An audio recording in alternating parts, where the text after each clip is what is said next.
Last night I did some journaling, of course. I wrote how I want to make art that feels like me, and then I thought about when was the last time I did that, and it's been a while. The first painting that came to mind where I felt like, yeah, that's me, is this one of a parking lot that I did in college, and I dissected a little bit what about it feels like me, which I think is like the organized chaos. And then also this painting that I made for my graduation came to mind, and that was more like the narrative that felt like me. Anyway, thinking about all of that made me feel really inspired and have a lot of clarity on what I want to make moving forward. So then as I was getting really excited about making art, I was like, maybe I need a studio, and I went down that rabbit hole.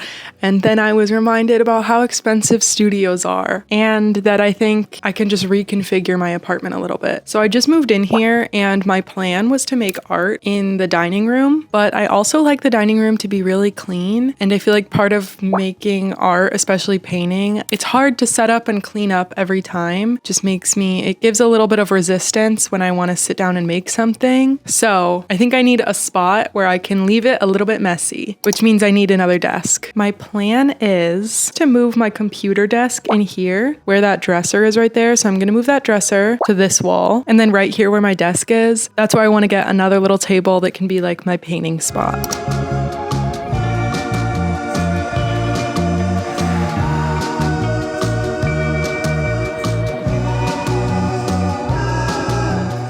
Here it is. So the setup kind of looks the same, like the background and everything, but the desk is new. You can adjust the table. Oh, okay, yeah, I did it right.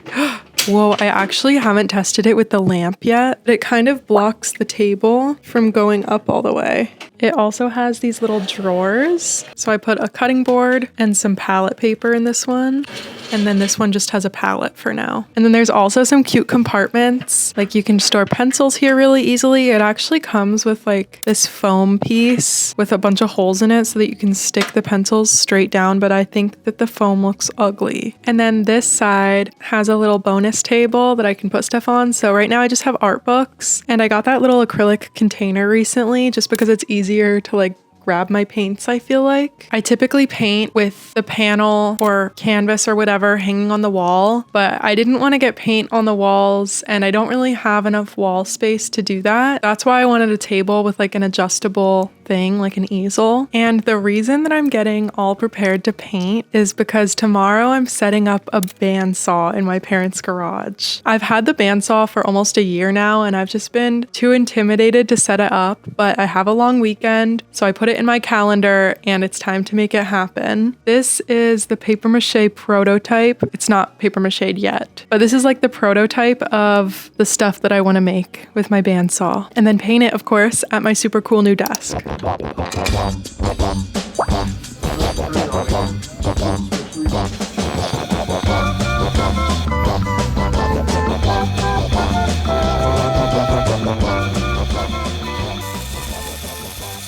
Boom.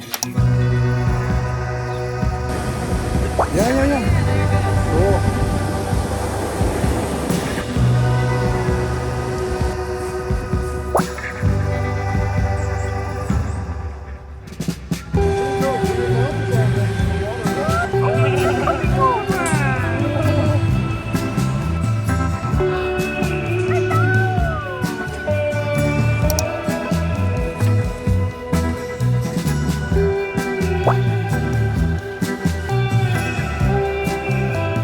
Here is my little collage. These are like one of my most favorite things to make. I have a bunch of them, and I typically make them when I go places. Like these are from when I went to Sacramento. I don't really do that on purpose. It's just that I tend to take more pictures when I'm traveling. So this is all the stuff from my little beach trip that I found really cute and inspiring. I especially love this girl. I thought this crab truck was really cool. I love hand lettering. And then also on my trip, I picked up a loom. We stumbled upon this really cute yarn store, and they had looms, but I just really liked the like larger size. I know that this one is obviously mini, but I feel like it's bigger than your typical small loom.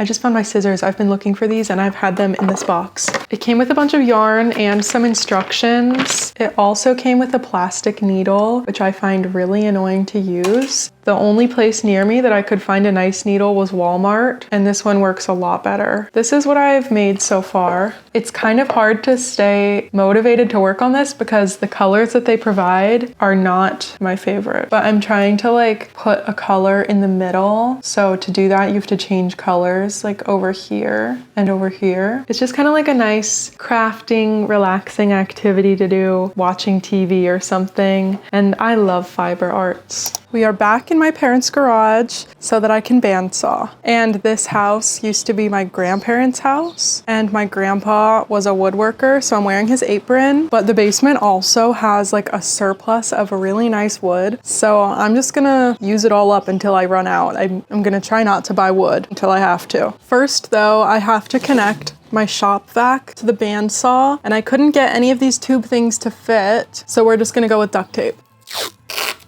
Okay, that should be good. I didn't come prepared with any like templates of what I want to cut out. I know I want to do cars, like the little prototype that you saw. I was watching some videos about bandsawing and like techniques and safety precautions, and it seems pretty straightforward. I did use a bandsaw in college, so I'm a little bit familiar with it. I'm just like a little nervous because there's no one here to help me if something goes wrong, but I think it should be fine. I'm gonna draw out my car. I'm just doing it like the way that you would cut out a Valentine. Okay, what is this gonna look like? Oh my god, this is a crazy car. I don't think I can do this one. I don't know. It's kind of cute. It's not what I was imagining. I might just draw the car on the wood, but I think I'll cut the wood in half first. First, I have to set it so that this thing is only slightly above my piece of wood.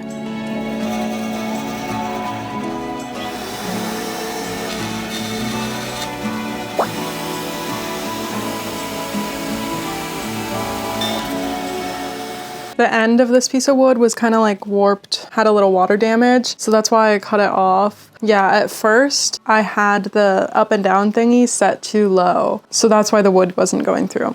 Then I fixed it. I couldn't get a car that I liked out of the paper, trying to make it like exact, so now I'm just freehanding. But I feel like woodworking reminds me a lot of sewing. Because I'm woodworking, I think that everything is supposed to be very like exact and precise and mathematical, but the bandsaw is probably like one of the most free-form machines. It's like made for making curves and stuff. And I never work like this, like with a ruler, so I'm like, why am I doing this? I'm gonna like it so much more if I just make a weird little car. Just like sewing, you can be really exact, measuring everything, or you can do like a more free-form approach.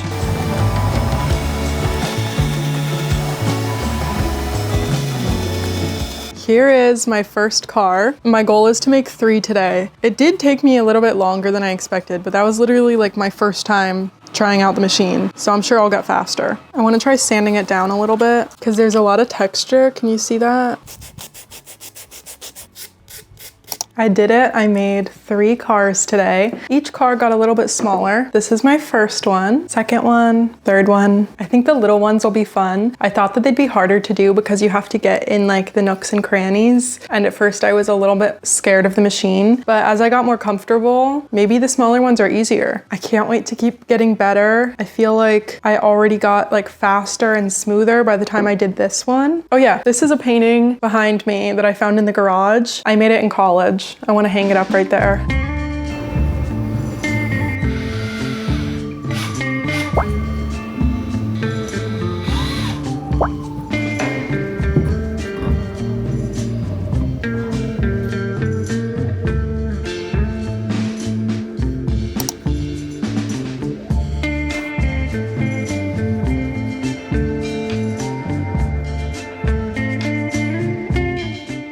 I just got this book in the mail. It's called Freeform by Jessica Cutts, and I am so excited about this. I feel like this is like the most perfect quilting book for me. Just like I mentioned with the bandsaw, I'm not huge into like measuring and rulers and stuff like that. There's a time and a place for it, but I like things to be a little bit wonky. These scrap type quilts are always my favorite to look at. It's the type of quilt that I've been wanting to make, but I just haven't been sure how to like piece those things together without like a pattern, or I don't know, I'm just like, what's the proper way to do it improperly? And I feel like this book just breaks everything down in a way that I really understand and like. There's even a whole section about little projects that you can make. I'm super into the idea of like quilt as paintings, like just stretching your quilt. I think this 3-log cabin pot holder is probably going to be my first one, just because it's something small that I can accomplish and feel satisfied about. I always like get too excited and ambitious and then I don't finish my craft. Like, was it 2 years? I think it was 2 years ago I tried making a quilt and I did a ton of patchwork for it. Like, I almost finished the quilt top and then I just stopped. But it was partially also because I was lining everything up and trying to make it perfect, which, as we know, is not really my style. And I did it all red. I just kind of got sick of the red too. Anyway, I am so excited to dive into this.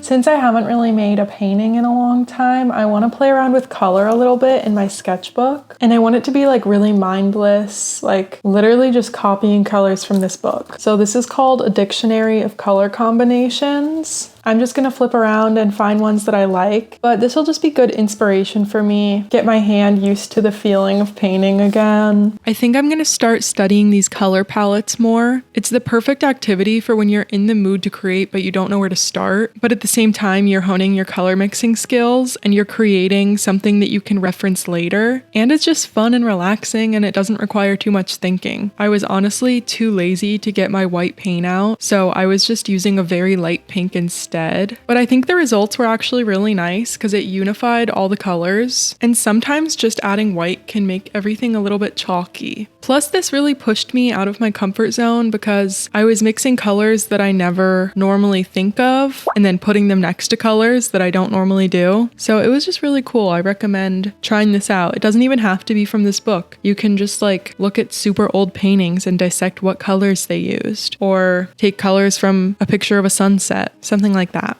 Now I'm gonna go paint my next layer of gesso and I'll update you on how these are going when I see you next time. Thank you so much for watching and hanging out with me. Bye!